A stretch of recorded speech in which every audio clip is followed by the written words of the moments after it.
Hey y'all, welcome back to episode 2. Again, my name is Allie. I'm a bartender at a Texas airport, and do I have a wild story for y'all this week. So I've been at the airport now for a few months, so let me tell you about the most wild first week that you've ever heard of, okay? So this was probably like first thing that started off this crazy week. I was probably day 2 or day 3 by myself now. And let's preface this again. Working at an airport, it is not unusual to see people that are running. People run late for their flights all the time. However, I like how my bar is set up, just to kind of give you guys a visual, is like the corner of like where my line is. When I'm all the way on the other side of my bar, I can't see anything. Like I can't see anything that's down like to the gates. I can't see my line. I can't see anything. So I see a few people running, not unusual again. And then like something kind of tells me I need to like look down that way. And I see a mass of people running.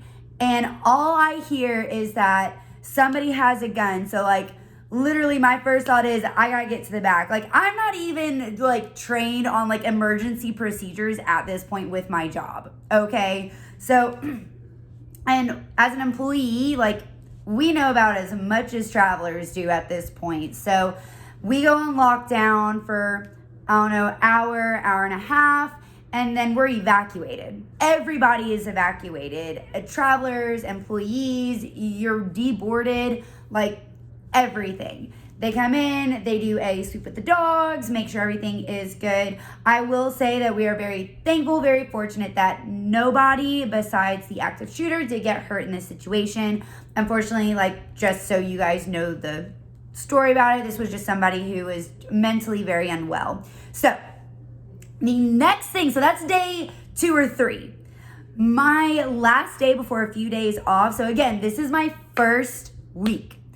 I have this guy who comes up to my bar. Now, if you're a bartender or even a server, you know you have about 10, maybe 15 seconds to determine if you should serve somebody. Now, people that are coming up to my bar, sometimes we're their first stop. Sometimes we're their connection. I don't always know. I did have an idea about this guy that he was just based upon where he was coming, that we're his connection because there's just gates down that way where he was coming from. Everything seems cool. Don't smell alcohol on him, which you guys know you can drink alcohol on most flights. He's not stumbling, not slurring his words. He's checking all the boxes with me. He has a single Jim Beam on the rocks, and he's just kind of doing his things, just standing there, hanging out, not super busy.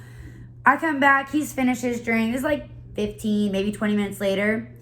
He's annihilated, y'all. Like, I am talking, like, I can't understand a word he's saying. Now, if you've worked in the bar business, you know, especially if you've worked, like, dive bar, anywhere kind of seedy, that people will mix things with their drinks, right? Like, there's a distinct difference between somebody who is super just, like, they're drunk and they're fucked up versus they have taken something and they're fucked up because they've mixed that with alcohol. And this is definitely one of those situations where this was very obviously not the alcohol that has hit him. So I go and I alert my manager. That's procedure anywhere that you work. Like, hey, this is what's going on. I'm monitoring. So I'm at a little bit of like a risky spot right now because this guy isn't just getting in his car and he's driving and I can stop him. Like he is getting on an airplane. I do know that much, that he is trying to get from where we are in Texas to his home in Salt Lake City.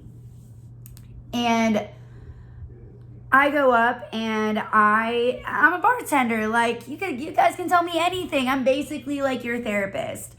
Especially because like most of the time y'all aren't gonna see me ever again. Like it's the benefits of working at an airport, right? So I go up and I just ask and I'm like, bro, did you take anything?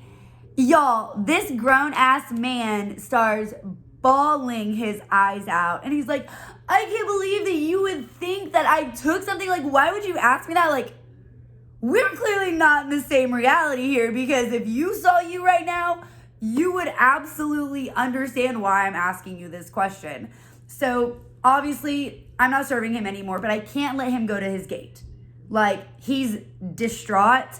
he would absolutely be causing an absolute like scene. I can't let him leave. Now, mind you, I don't have access like immediately out there. I have to totally walk to the back and around and out. So if he wanted to leave, I would have no way of stopping him. But I do let him know, like, bro, you can't leave. I can't let you go. So give him water, give him some bread. Now, obviously, like whatever he took could have totally been something he was supposed to take. So, but there's a lot of prescription medication that it straight up says on the bottle, y'all, do not take this with alcohol. This is why. Like, listen to your doctor, kids. And so, like, I'm monitoring the situation. I have other guests at my bar, y'all. This dude is a fucking wreck. So I give him bread, give him water to try to, like, soak up some of this alcohol that he has in his system just to make sure he's okay to fly. Because you don't ever want to, like, risk somebody not getting on their airplane. That's never fun. This guy is stuffing his face. Like, I'm talking, like, just bread is falling everywhere. He's chugging water. Like, we have these giant fucking cups. Yo, water is spilling down the front of him at this point. There's wet bread all over my bar.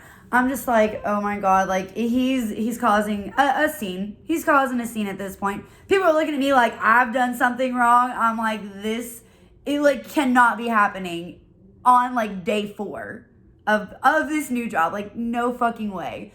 So I like give my boss a heads up. I'm like, hey, I'm gonna have to like call security at this point. So, and that can take some time, right? So I'm just trying to talk to him. I'm like, you know, man, I'm worried about you. Like, I want you to get to where you're going safely.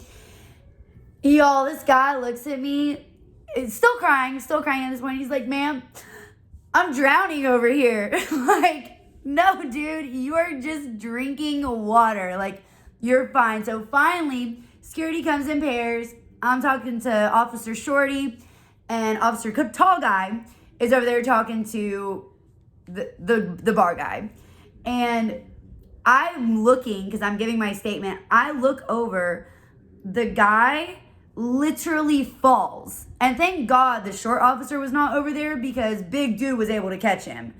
Ended up having to detain him. Y'all, moral of this story is, do not mix your pills and drink alcohol, because that guy had a horrible, horrible time. It was not a good day for him.